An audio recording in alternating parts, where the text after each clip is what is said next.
The lights in station Epsilon 7's cantina flickered with the usual power.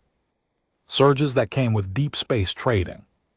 Post smoke from various alien substances drifted through the air, mixing scents that would make most humans sick but created the perfect atmosphere for beings from dozens of different worlds. The cantina buzzed with conversation in languages that sounded like everything from musical chimes to grinding metal. At a corner table sat ZTH Carr, his massive frame hunched over a drink that glowed blue in the dim light. His species, the Vorak, were known throughout the galaxy as fierce warriors, standing nearly 8 feet tall with thick armored skin and forearms. They had built their reputation on conquest and honor in battle. But Zethar looked different from the proud warriors his kind usually produced. His left arm had been replaced with crude metal and wires where his left eye should have been. A red mechanical device blinked and worried as it focused. Deep scars ran across his face and neck, telling stories of battles that had pushed him to the very edge of death. Other patrons in the cantina gave him space, sensing something dangerous about the old warrior. Even in his quiet state, near the center of the room, a group of younger aliens had gathered around several tables pushed together. They wore the bright uniforms of various militaries and spoke loudly about their training and future plans for glory. Their voices carried easily across the cantina, full of the confidence that came from never having faced real combat. The URI fleet will expand into the outer rim systems within 5 years, declared Vexmore, a sleek reptilian creature with silver scales that caught the light as he gestured. Those human colonies won't even know what hit them. Their technology is so primitive compared to ours. His companions laughed and agreed. A young Krex officer with multiple eyes spread across his broad head nodded enthusiastically. My instructors say humans have only been in space for 300 years. We've been conquering worlds for 3,000. It would be like adults fighting children. I heard their ships are made mostly of metal and simple electronics, added a female Vorak cadet, her forearms moving as she spoke. No quantum shielding, no plasma cores, no neural interface systems. They still use projectile weapons in some cases. Projectile weapons, can you imagine? The group burst into laughter again. Several other patrons turned to look at them, some with amusement, others with annoyance at the noise. But Zethar's reaction was different. His mandibles clicked together slowly, creating a sound that a species made when they found something darkly funny. The mechanical I word as it focused on the young aliens. Primitive, he repeated quietly, his voice carrying despite its low volume. The words seemed to hang in the air. The young officers noticed the interruption and turned toward his table. Vexer's scales shifted to a more aggressive pattern. Did you say something, old one? Zethar took another sip of his drink before responding. You called humans primitive. It brought back memories. Memories of what?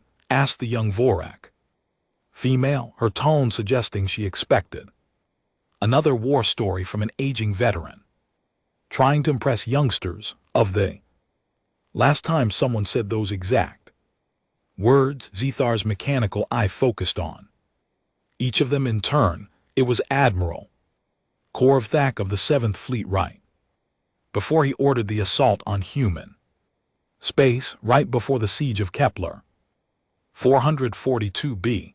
Several aliens at nearby tables stopped their conversations. The name of that battle was known throughout the galaxy, though the details were often kept classified. It had been one of the bloodiest conflicts in recent history, and very few who had participated ever spoke about it openly. You were at Kepler 442 B. The Craig's officer's multiple eyes widened. That was 15 years ago. Reports said it was a complete victory for our forces. Zethar's mandibles clicked again, but this time the sound was bitter. A victory. Yes, that's what the report said. They had to say something to explain why three of the galaxy's most powerful military forces needed 2 years to conquer a single human agricultural world. He stood up slowly, his massive frame casting shadows across their table, the mechanical arm whirred as servos adjusted his balance. Would you like to know what really happened at Kepler 442b? Would you like to know why your instructors teach you about human primitiveness but never assign actual combat missions in their space? The young aliens exchanged glances. This was clearly not going to be the usual old soldier's tale of glory and easy victories, but their curiosity had been awakened, and backing down now would seem cowardly in front of their peers. Tell us, said Vexmore, trying to keep the challenge in his voice despite growing unease. Seth Karar moved to their table, pulling up a chair that groaned under his weight. It started exactly as you described. 3 Allied fleets, representing the most advanced military forces in the galaxy. The Vorak Dominion contributed 200 ships and 50,000 ground troops. The Zelani fleet brought their newest dreadnoughts and their best pilots. The Krex hierarchy provided their famous battle computers and tactical analysis systems. He paused to drink, letting the numbers sink in. Our target was a human colony world with a population of 8 million, mostly farmers, engineers, and their families. Their military presence consisted of a small orbital defense platform and maybe a dozen patrol ships. Our intelligence report said they had no significant ground forces and would likely surrender once they saw the size of our fleet. That sounds like a reasonable assessment, the young Vorak cadet said carefully. It was reasonable, Zethar agreed, based on everything we knew about warfare, based on 3,000 of conquering worlds across the galaxy, based on the assumption that all intelligent species approach conflict in roughly the same way. His mechanical eye whirred as it adjusted focus. The first sign that something was different came when we dropped out of hyperspace at the edge of their system. Standard procedure is to send a surrender demand and wait for their response. Usually takes a few hours, while the local government debates and panics. What happened instead? Their response came in 30 seconds, a single word broadcast on all frequencies: no. Zethar's voice carried a mixture of respect and old fear. Not we need time to consider, or what are your terms, or any of the usual negotiating positions. Just no. Cantina had grown quieter as other patrons strained to listen. Stories from Kepler 442b were rare, and most who had been there preferred not to discuss the experience. Admiral Korvac was actually amused. Zethar continued. He ordered the fleet to advance to the inner system and demonstrate our firepower by destroying a few empty orbital stations, a show of force to make them reconsider. A standard tactic, agreed the Krex's officer. Yes. Standard. ZTHGAR's mandibles clicked. Slowly, what wasn't standard was what happened next. As we approached the planet, we detected energy signatures that didn't match our intelligence. Reports, lots of them, the humans had been busy during the months it took us to assemble our invasion force. He leaned forward, his voice dropping but remaining clearly audible. They had turned their entire agricultural and industrial infrastructure into weapons manufacturing. Farms were producing military-grade explosives using fertilizer and farming chemicals. Factories that made construction equipment were now building tanks and artillery. Orbital grain elevators had been converted into missile launchers. Impossible, protested Vexmore. You can't convert civilian infrastructure for military use that quickly. The logistics alone would take years. That's what we thought too, Zethar replied. That's what 3,000 years of military experience told us. But humans don't follow the rules that the rest of us learned. They don't separate military and civilian thinking the way we do. When they decided to fight, everything became a weapon. The mechanical eye focused on the young. Zelani, your people pride yourselves on being able to adapt quickly to changing battle conditions. How long does it take your fastest pilots to adjust their tactics when facing an unexpected enemy formation? Minutes, maybe seconds for the best pilots, Beaksmore answered with pride. Humans were adapting their entire planetary defense strategy in real time. Zethar said quietly, not just pilots or individual units, but their whole population. As we watched from orbit, we could see new defensive positions being built, supply lines being rerouted, civilian evacuation routes being converted into military transportation networks. It was like watching an entire world transform itself into a weapon pointed at us. The young aliens sat in silence, processing this information.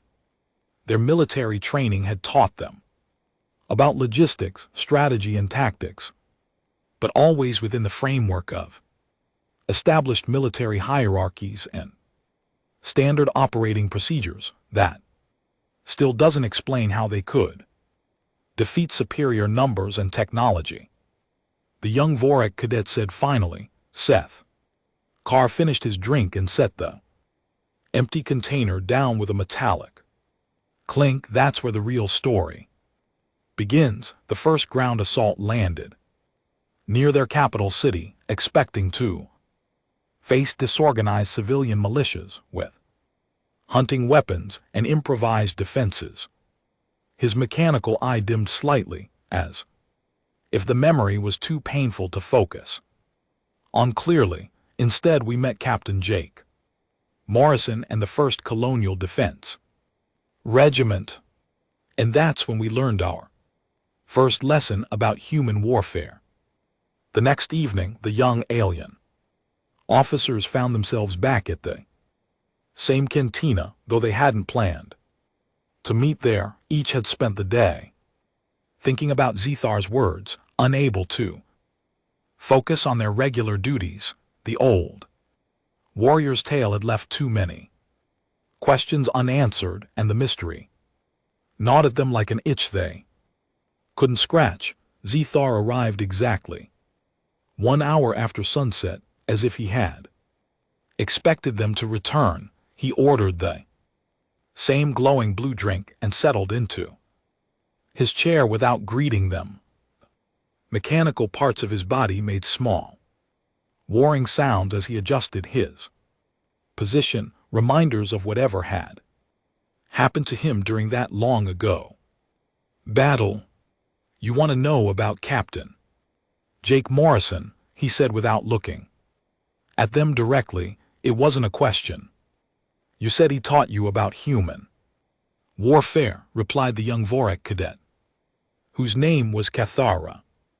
What did you mean? Zkar's organic eye focused on her while the mechanical one continued to scan the room. Morrison commanded 12 ships, old ones built for cargo transport and converted for military use.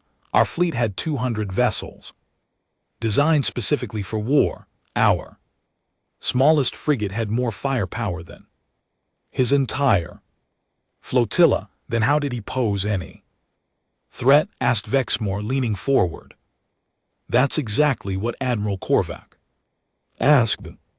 ZTHKar replied, right before Morrison did something that no military academy in the galaxy teaches, something that violates every rule of space combat we had learned in 3,000 years of warfare. The old warrior paused to drink, letting the tension build around them. The cantina continued its usual business, but their corner had become an island of focused attention. Morrison split his force into individual ships and sent them in 12 different directions, not retreating, not trying to escape. They were moving to attack positions around our fleet, positions that made no tactical sense according to our battle computers. That's suicide, protested the young Krex officer, whose name was Yexhall. Dividing your force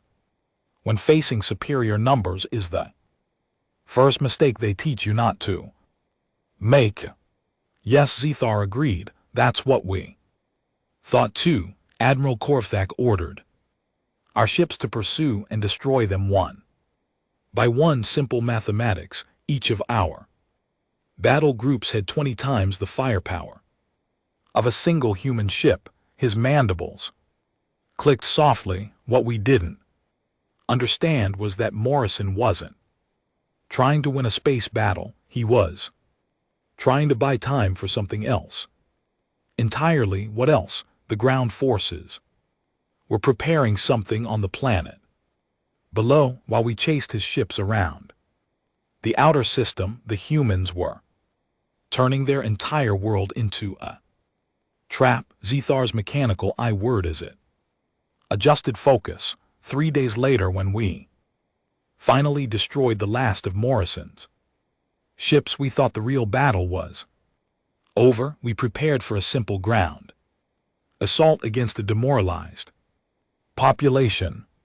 But it wasn't over, Kether said quietly. No, it was just beginning. Zthar finished his drink and signaled for another. I was part of the first ground assault wave. 5,000 vortex shock troops, the best our military had ever trained. We had fought on 100 worlds, conquered dozens of species. We expected to face farmers with hunting rifles and maybe a few police officers with small arms. The server, a multi-armed creature whose species none of them recognized, brought Zthar his drink and quickly moved away. Even aliens who had never heard the full story seemed to sense that something dark was about to be shared. The landing zone was a valley about 50 km from their capital city. Our intelligence said it was agricultural land, mostly grain, farms with some livestock, perfect for establishing a forward base before advancing on the main population centers. Sounds like standard procedure, Yexhall commented. It was. Everything went according to plan for the first 10 minutes. Seth Carr's voice grew quieter, forcing them to lean in to hear clearly. We landed, established a perimeter, began unloading heavy equipment. The valley was quiet, peaceful, even green fields stretching in every direction. A few farm buildings in the distance. No sign of enemy forces. Then what happened? The ground exploded. The words hung in the air like a physical weight. Zthar stared at his drink, the mechanical eye worrying constantly, as if trying to process memories that still didn't make sense. Not just in one place, everywhere. The entire valley had been turned into one massive booby trap. Every field, every building, every piece of equipment the humans had left behind was rigged to explode, but it wasn't random destruction. It was carefully planned, perfectly timed. How many did you lose? Keith asked. In the first hour, 3,000 troops, most of our heavy equipment, all of our vehicles. His organic eye met hers, but that wasn't the worst part. The worst part was meeting the human who had done it. You met the person responsible. Her name was Lisa Hayes. Sergeant Lisa Hayes, though we didn't know her rank at the time. We found her in a farmhouse at the center of the valley, calmly treating wounded Vorax soldiers who had been caught in the explosions. The young aliens exchanged confused looks. She was helping your wounded, yes, the same hands that had planted enough explosives to level half our landing force were now cleaning wounds and administering medical supplies from our own first aid kits. Zethar's mandibles clicked rapidly, sign of deep agitation among his species. When our commanders arrived to interrogate her, she offered to show them exactly how she had done it. Why would she do that? Because she was proud of her work, Zethar replied, and because she wanted us to understand what we were really fighting. The mechanical eye focused on each of them in turn. Hayes had been a combat engineer before the war, but also a farmer. She knew every centimeter of that valley, every drainage ditch and irrigation pipe, every storage building and equipment shed. When the invasion began, she had 6 weeks to prepare, 6 weeks to create that much destruction. Beaksmore sounded skeptical. She didn't create anything new, Zethar explained. She used what was already there. Fertilizer became high explosives, irrigation systems became delivery mechanisms, grain silos became fragmentation bombs. Every piece of farming equipment became a weapon. He paused to drink again, his movements showing the careful precision of someone who had learned to live with artificial parts. But the technology wasn't made her dangerous. Any competent engineer could have done the same thing, given enough time and resources. What made Hayes truly terrifying was her attitude. What do you mean? She treated warfare like a problem to be solved, not a ritual to be performed. While we were following 3,000 years of military tradition, thinking about honor and proper tactics and rules of engagement, she was thinking about results, how to achieve maximum effect with minimum resources, how to turn every advantage we thought we had into a disadvantage. Zethar's voice grew distant, as if he was seeing the past instead of the present. I watched her explain to General Thikvor, our ground commander, exactly how she had calculated the timing of each explosion, how she had studied our landing procedures from captured military manuals and predicted where we would place our equipment, how she had turned our own efficiency against us. What did the general say? Nothing. For the first time in his career, General Thikvor had nothing to say. He was a veteran of 50 campaigns, a master of ground warfare by any standard in the galaxy, but he was completely unprepared for an enemy who didn't follow the same rules he had spent his life learning.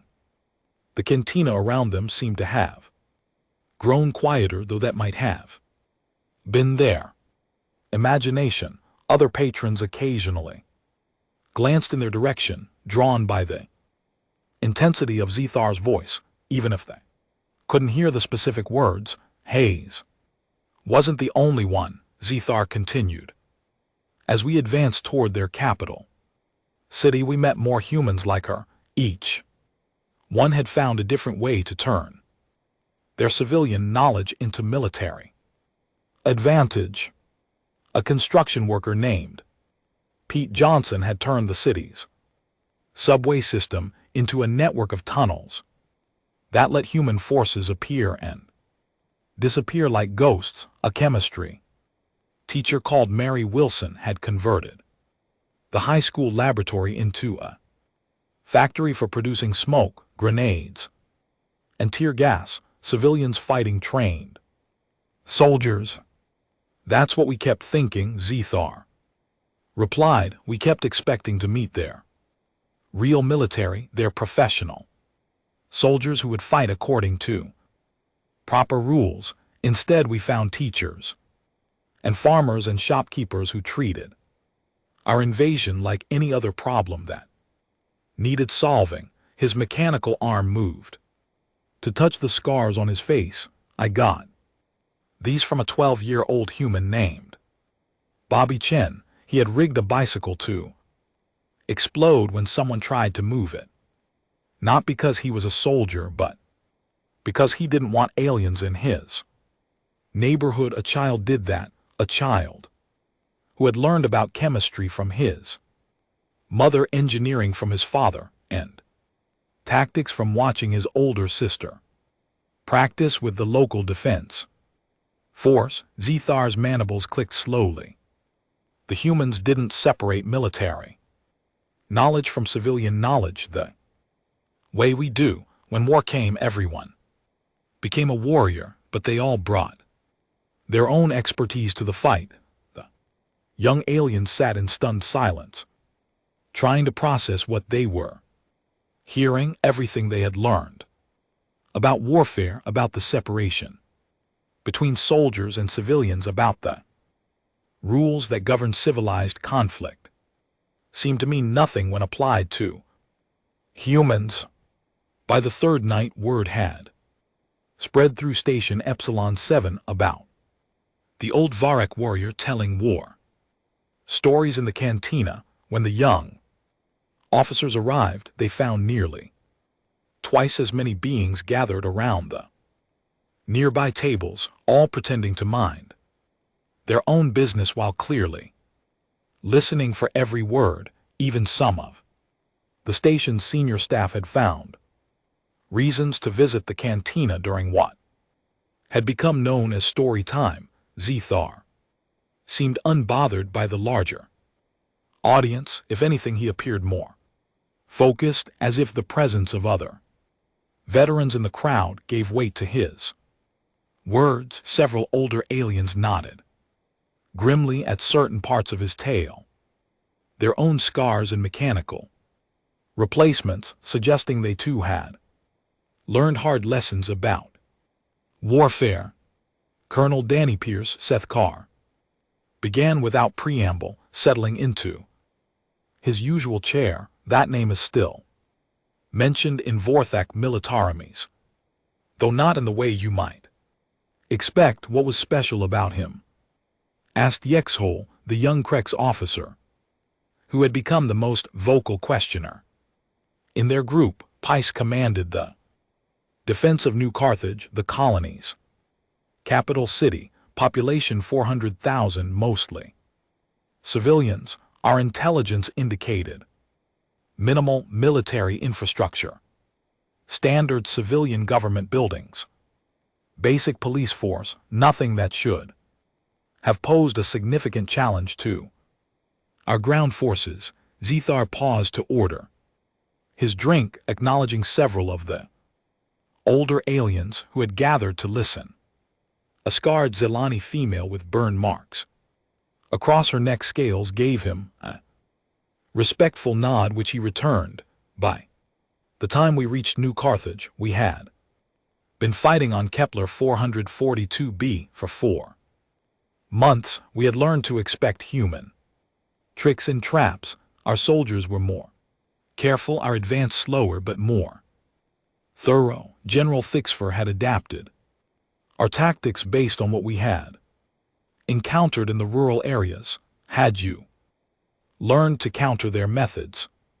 Cathar asked, "We thought we had." Zethar replied with bitter amusement, "That was our first mistake. We assumed that humans would keep using the same tactics that had worked before.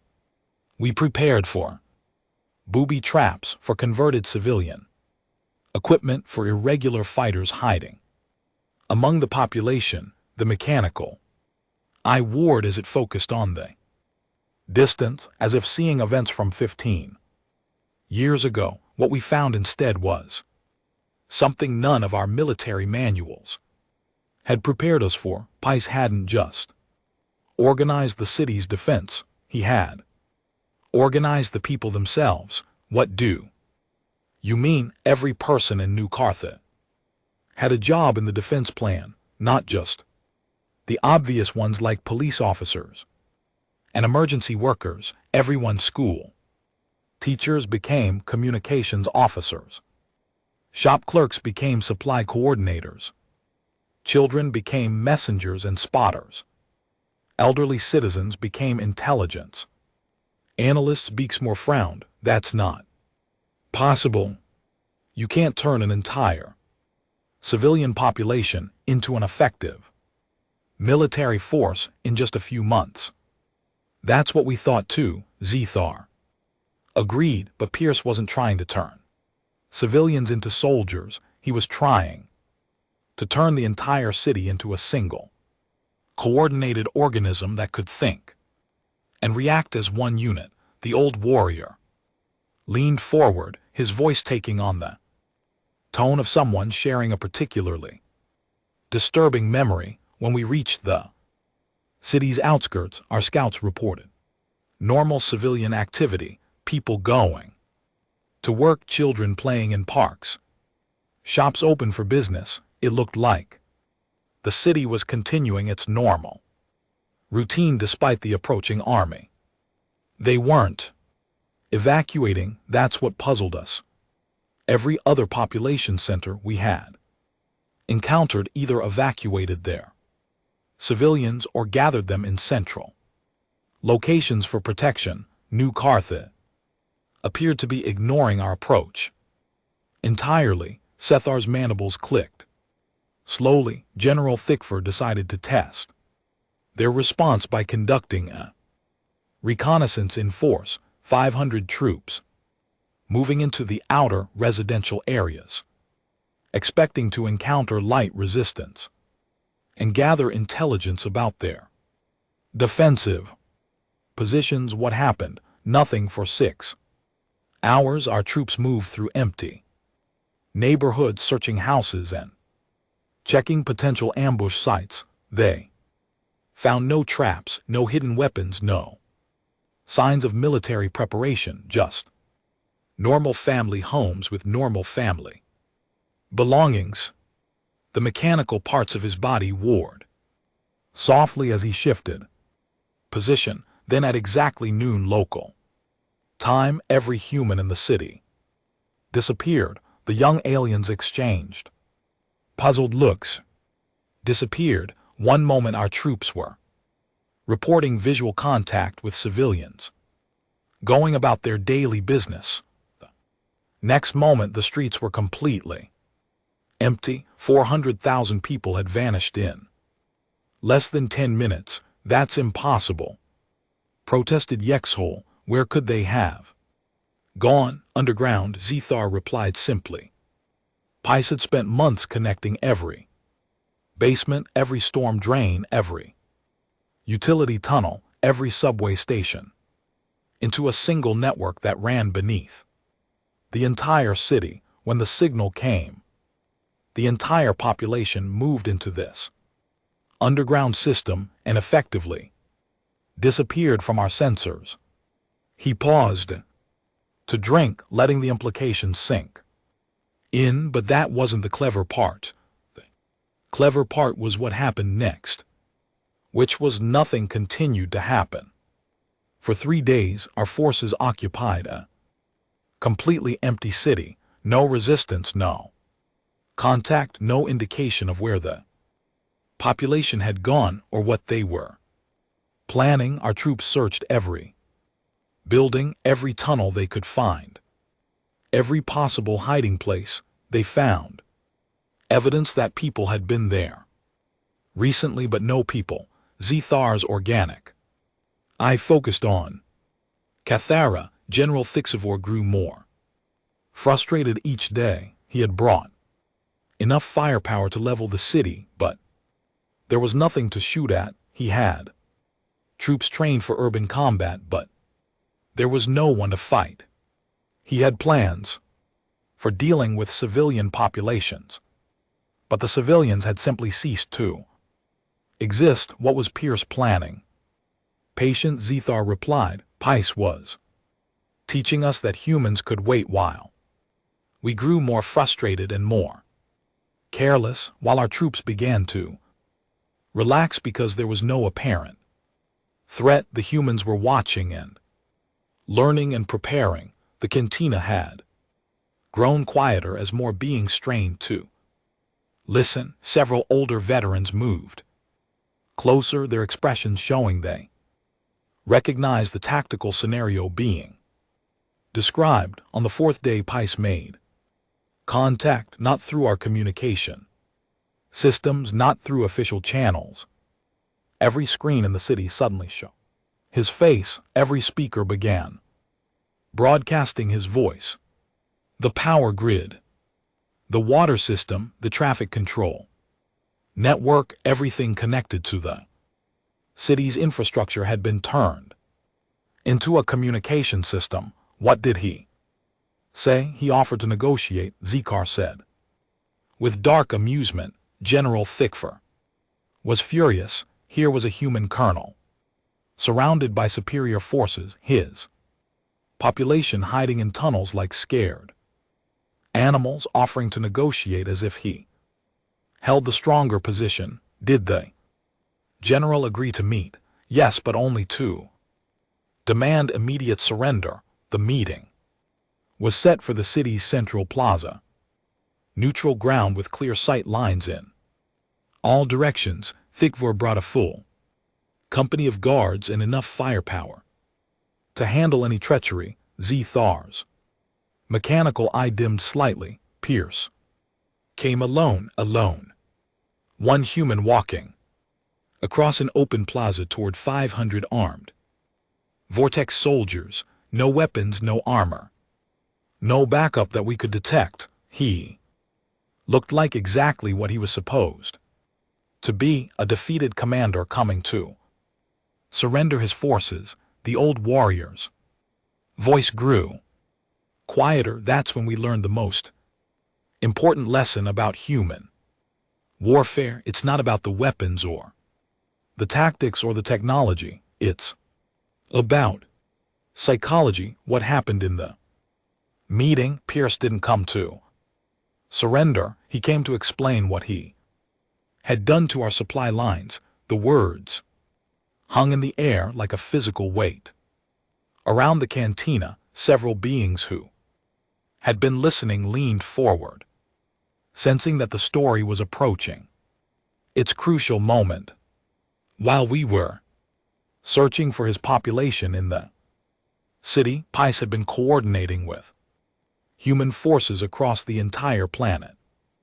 Every supply convoy that had tried to reach us, every communication relay that connected us to the fleet, every piece of equipment we had landed outside the city, all of it had been systematically destroyed or captured. How? Remember, we weren't just fighting the people of New Carthage, we were fighting every human on Kepler 442b, and they were all connected through networks we didn't even know existed. While our attention was focused on the empty city, the humans had been dismantling our entire ground operation piece by piece.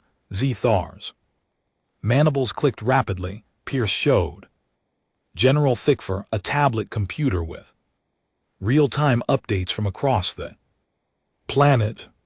Our casualties, our supply losses, our communication failures. Everything our own command staff was trying to hide from us. Pierce knew in detail. Then Pierce made his offer. He would allow our forces to withdraw from the planet peacefully with full honors and no pursuit. In exchange, we would acknowledge that the invasion had failed and agree to formal peace negotiations. What did your general say?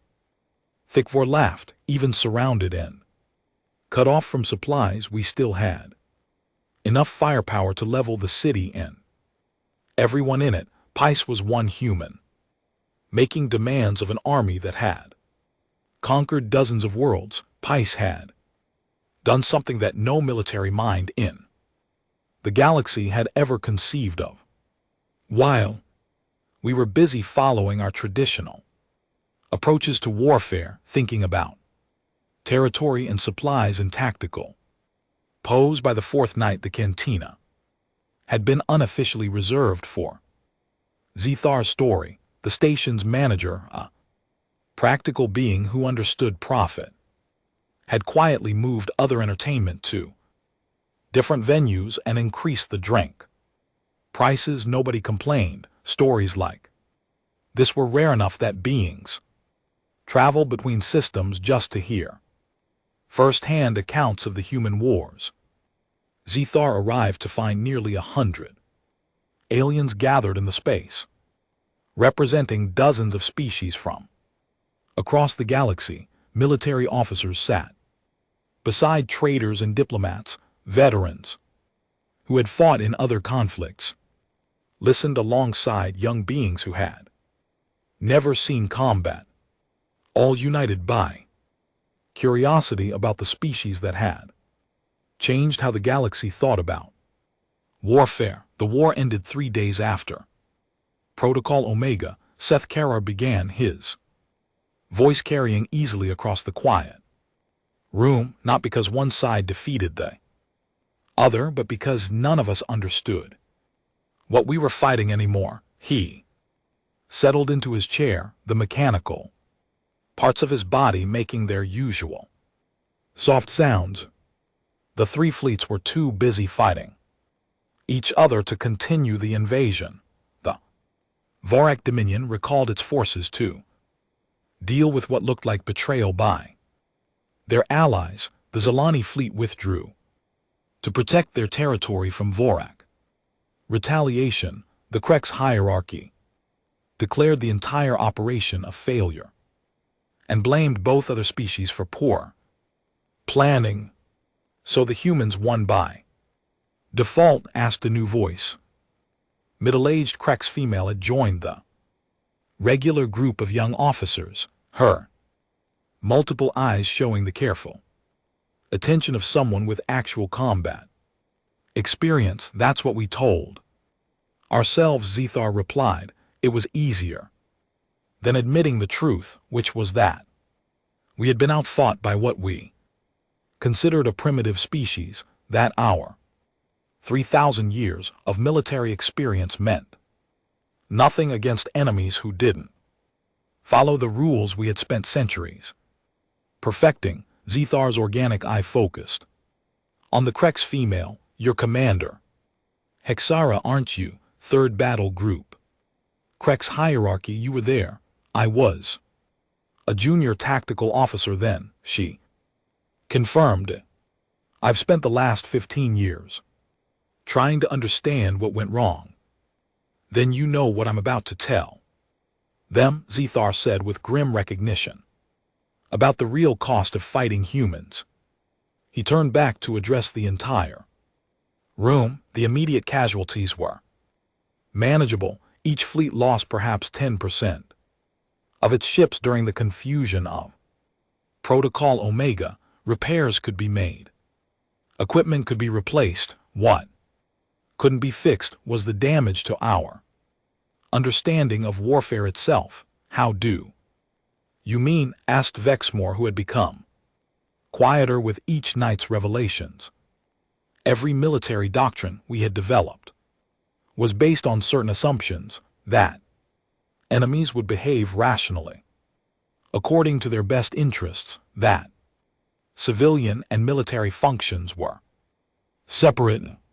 That superior technology and numbers would eventually triumph, that warfare followed predictable patterns that could be studied and countered. Zethar's mandibles clicked. Slowly, humans broke every one of those assumptions, but you still had superior forces protested. Cathara, even after the fleet separated, each one alone was still larger than anything humans could field. True, Zethar agreed, but size doesn't matter when you're afraid to use your forces. Afraid, think about what Pice had accomplished using nothing but psychology and careful observation. He had turned 3 allied fleets into enemies. If he could do that to military forces, what could he do to civilian populations, to trade networks, to diplomatic relationships that had taken centuries to build? The mechanical eye word as it scanned the crowd. The war officially ended with a peace treaty signed on neutral ground, very formal, very proper, with all the traditional diplomatic language, but the real negotiation happened during a prisoner exchange. What prisoner exchange? I was captured during the final assault on New Carthage, Zethar explained matter-of-factly, along with about 200 other soldiers from all 3 fleets. We expected to be held in standard military detention until the end of hostilities. That's not what happened.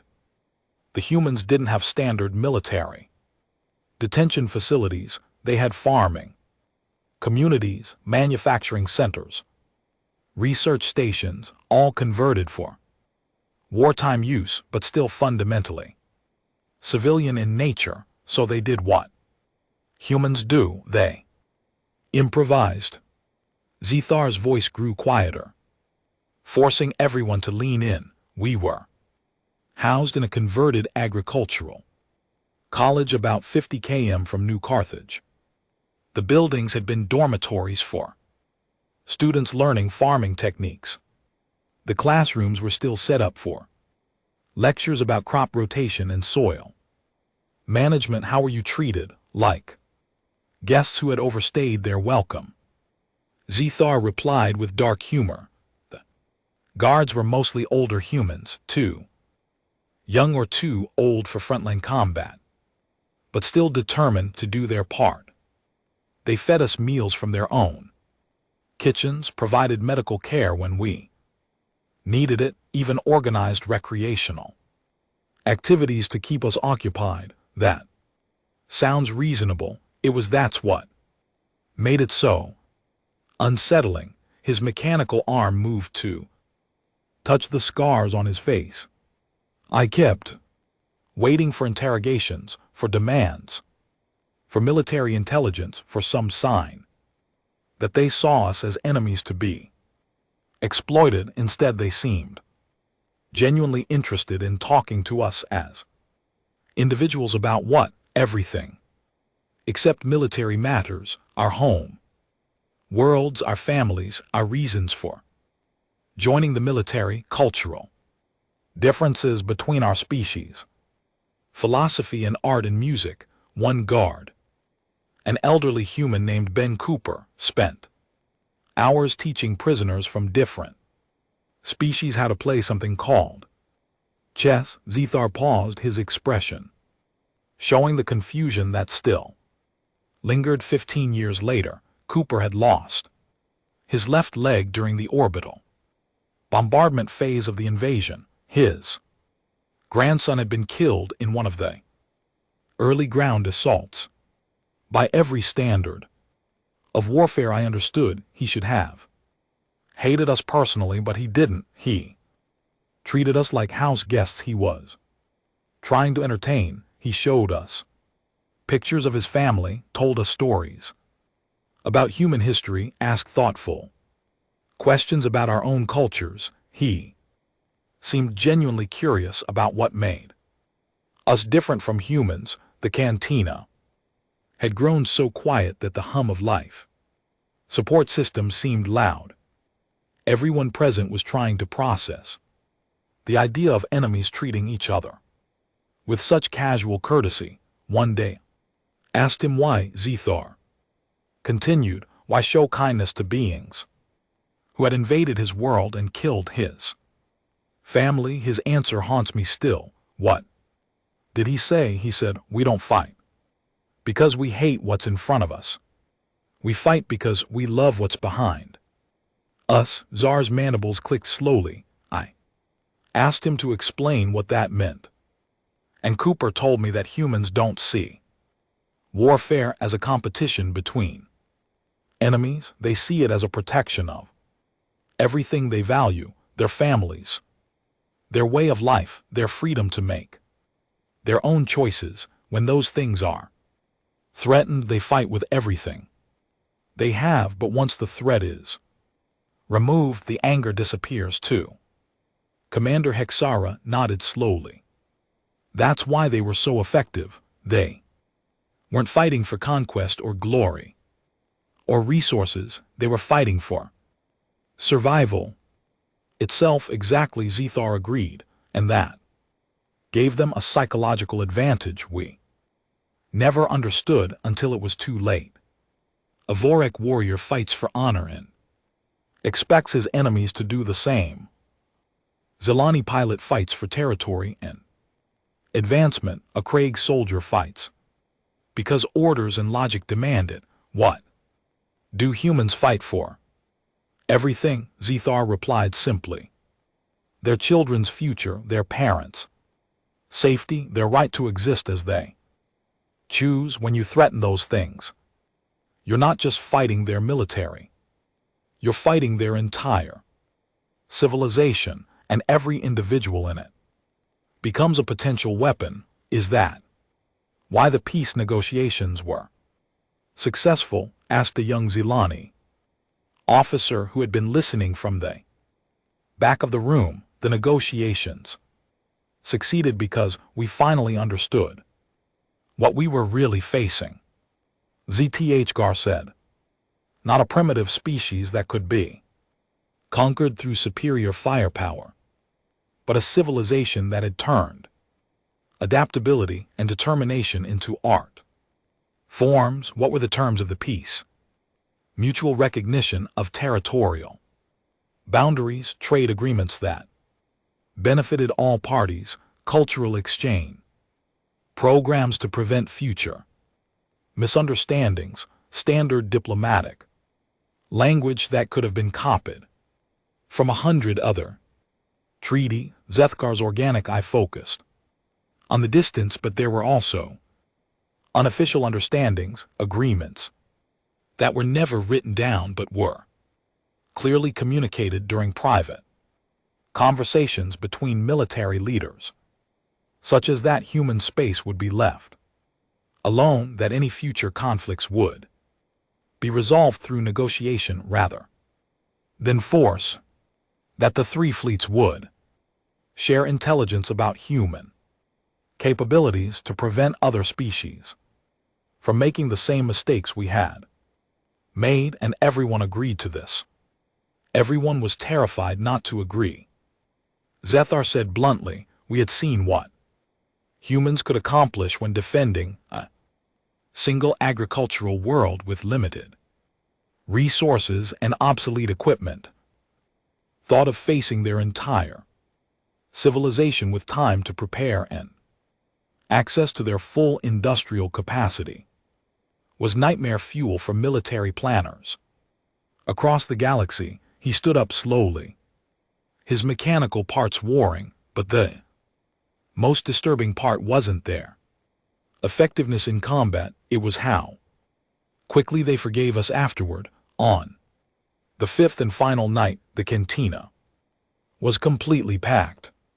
Word had spread beyond Station Epsilon 7 through subspace communications, and beings had arrived from neighboring systems just to hear the conclusion of Zethar's tale.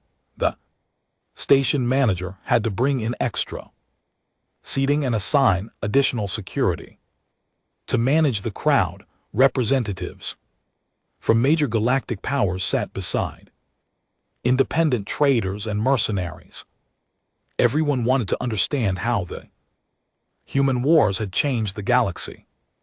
Sethar entered to find the crowd already waiting in respectful silence. His usual table had been reserved with the best acoustics in the room so everyone could hear clearly. As he settled into his chair and ordered his drink, the quiet was so complete that the soft whirring of his mechanical parts seemed loud. 15 years, he began without preamble. 15 years since the Treaty of Kepler Station officially ended what historians now call the First Human War. 15 years to understand what we had encountered and what it meant for the future. He paused to look around the room, his organic eye meeting the gazes of beings from dozens of species. Some of you were there, some of you have only heard rumors. All of you are here because you need to know what we learned. What did you learn? Asked Commander Hexara, who had become an unofficial spokesperson for the crowds. Questions that we had been living in a galaxy where we thought we understood the rules of power. Zethar replied. Military strength, technological advancement, economic resources, territorial control. These were the factors that determine which species dominated and which ones submitted. Then humans appeared and made all of our calculations meaningless. His mechanical eye whirred as it focused on the young officers who had started this journey 5 nights ago. They looked older. Somehow their confidence replaced by thoughtful uncertainty. 6 months ago I attended the Galactic Security Conference on Arcturus Prime. Zethar continued. Representatives from every major power discussing trade disputes, territorial boundaries, and resource allocation. Standard diplomatic business that has gone on for centuries. What made this conference different? Asked Vexmore, whose aggressive scales had remained neutral-colored throughout the weeks. Revelations, the human representative. Zeger said simply. Ambassador Claire Stevens, the same Stevens from the war. The same Stevens who had been Colonel Stevens during the defense of Kepler 442b, the officer who designed the strategy that cost us thousands of lives and ultimately forced us to the negotiating table. His mandibles clicked. Slowly, she was sitting across from beings whose soldiers she had killed, whose fleets she had helped defeat, whose military doctrines she had proven obsolete. How did the other representatives react? With the kind of respect usually reserved for natural disasters. Zethar replied with dark humor. Stevens wasn't just a diplomat. She was a living reminder of what humans could accomplish when pressed to their limits. He took a sip of his drink. Pause, allowing the tension to build. The conference was supposed to address the Riel sector dispute between the Vorthak Dominion and the Zelani Federation.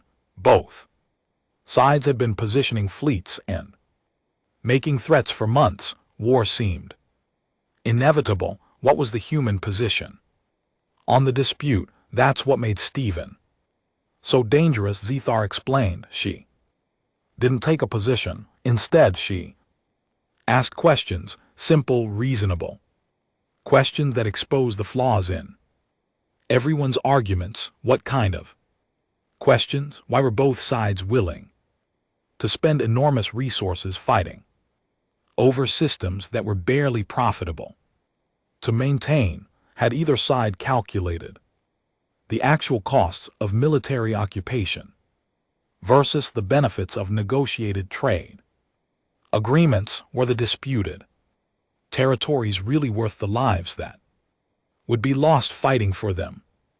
Zethar's organic eye focused on a scarred Zelani veteran near the front of the crowd. Admiral Korft, you were the Zelani representative. Tell them what happened. When Stevens finished asking her questions, the Zelani admiral, whose neck showed the same kind of burn scars that marked many veterans of the human wars, spoke reluctantly. The entire dispute suddenly seemed pointless. Both sides were preparing to fight over territory that would cost more to hold than it was worth. Stevens hadn't argued for any particular solution. She had just made us think about what we were actually trying to accomplish, and within 3 days we had negotiated a resource-sharing agreement that gave both sides access to the disputed systems without requiring military occupation. The admiral continued. It was more profitable for everyone involved and eliminated the risk of casualties entirely. That's not unusual for diplomatic conferences, protested a young Krex officer from the back of the room. It's not unusual for humans, Zethar corrected. What was unusual was seeing the same innovative thinking that made them so dangerous in warfare applied to peaceful problem solving. Stevens approached the dispute the same way she had approached our invasion, by ignoring conventional wisdom and focusing on results. Is that why human space has become so influential? Asked Cathara partially. Zethar agreed, but the real change is how other species now approach conflicts involving humans. Everyone remembers what happened the last time someone underestimated them. His mechanical arm moved to gesture at the crowd. Look around this room. How many of you serve in militaries that have added human warfare studies to their training programs? Nearly half the beings in the cantina raised hands or equivalent appendages. The percentage was higher among the obvious military personnel. How many of your governments have established formal diplomatic relationships with humanity since the war? This time almost everyone responded positively. How many of you personally have served alongside human advisors or observers during military exercises? About a third of the crowd indicated they had such experience. That's the real legacy of Kepler 442b, Zethar explained, not the casualties or the territorial changes, but the fundamental shift in how the galaxy approaches conflict resolution. Everyone wants to understand how humans think because everyone is terrified of facing them unprepared. Are humans really that dangerous? Asked a voice from the middle of the crowd. That's the wrong question, Zethar replied. The right question is, are humans really that different from what we thought we understood about warfare? He stood up slowly, his mechanical parts creating their familiar sounds. During the war, we kept expecting humans to behave like other species we had conquered. When they didn't, we assumed they were unpredictable or irrational. What we eventually realized was that humans weren't breaking the rules of warfare. They were following completely different rules that we had never encountered before. What rules? That every problem has a solution if you're willing to think creatively enough to find it. That conventional approaches are just starting points, not limitations. That the resources available to you include everything around you, not just the equipment designated for military use. His organic eyes swept across the crowd. That the most important weapon in any conflict is the space between your ears. Is that why military armies now require human psychology Courses.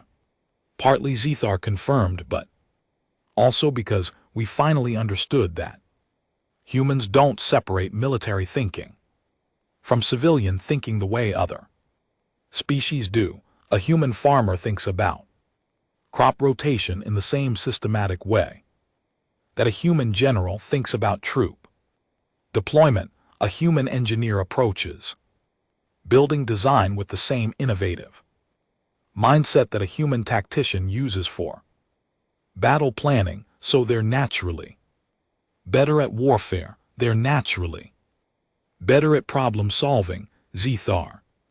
Corrected warfare is just one type of problem, but when humans decide to solve the problem of military conflict, they bring the same creativity and determination that they use for everything else. Commander Hexara spoke up again. That's what makes them so valuable as allies, isn't it? The same qualities that made them dangerous enemies make them powerful friends. Exactly, Zethar agreed. Human military advisors now serve with forces throughout the galaxy, not because they have superior technology or larger fleets, but because they think about problems differently than everyone else. What's the current status of human military capabilities? Asked Admiral Korvik. That's the most frightening part of this story, Zethar replied, his voice growing serious. During the war, we faced a small portion of humanity defending their homes with limited resources and obsolete equipment. We never encountered their main military forces operating at full capacity with unlimited resources and time to prepare. The cantina became completely silent. This was the revelation many had come to. Here, current intelligence estimates suggest that the forces we fought on Kepler 442b represented less than 1% of humanity's actual military potential. Zethar continued, the humans we faced were farmers and teachers and shopkeepers with basic training and improvised weapons. Their professional military never fully engaged. Their industrial capacity was never fully mobilized. Their research institutions never focused entirely on weapons development. How much stronger could they be? Someone asked in a hushed voice. We don't know, Zethar admitted, and that uncertainty is what keeps peace in the galaxy. Every major power has reached the same conclusion. Humans are too dangerous to fight and too valuable to antagonize.